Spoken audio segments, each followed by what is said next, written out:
ഇന്ന് നമ്മൾ വന്നിരിക്കുന്നത് വളരെ പെട്ടെന്ന് ചെയ്യാൻ പറ്റുന്ന സ്പഞ്ച് കേക്ക് മാറ്റാണ്. അതിനുവേണ്ടി 1 കപ്പ് മൈദ, 1 ടീസ്പൂൺ ബേക്കിംഗ് പൗഡറും 1/2 ടീസ്പൂൺ ബേക്കിംഗ് സോഡയും 1 പിഞ്ച് സാൾട്ട് ഇട്ടതിന് ശേഷം 3 പ്രാവശ്യമായിട്ട് അരച്ചെടുക്കാം. ഇനി ഒരു ജാറിലേക്ക് 1/2 കപ്പ് പഞ്ചസാര പൊടിച്ചെടുക്കാം.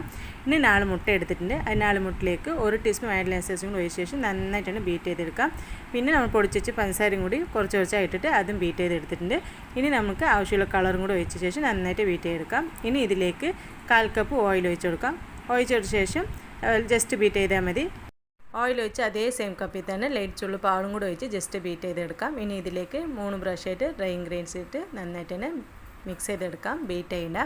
ഇനി ഈ ബാറ്ററിന് 1 kg കേക്ക് ടിന്നിലേക്ക് ഒഴിച്ച് കൊടുക്കാം. ഒഴിച്ച് കൊടുത്ത ശേഷം നന്നായിട്ട് തന്നെ ടാപ്പ് ചെയ്ത് കൊടുക്കാം. ഇനി ഇതിനെ ഓൾറെഡി ബിരിയാണി പോട്ട് വെച്ച് അതിൽ സ്റ്റാൻഡ് വെച്ച് പ്രീ ഹീറ്റ് ചെയ്ത് വെച്ചിട്ടുണ്ടായിരുന്നു. അതിലേക്ക് ഇറക്കി വെച്ച് കൊടുക്കാം. ഇനി അടച്ച് വെച്ച് വെയിറ്റ് വെച്ച് കൊടുത്ത് സ്റ്റൗ സിമ്മാക്കി വെച്ച് 45 മിനിറ്റ് ബേക്ക് ചെയ്തെടുത്താൽ മതി.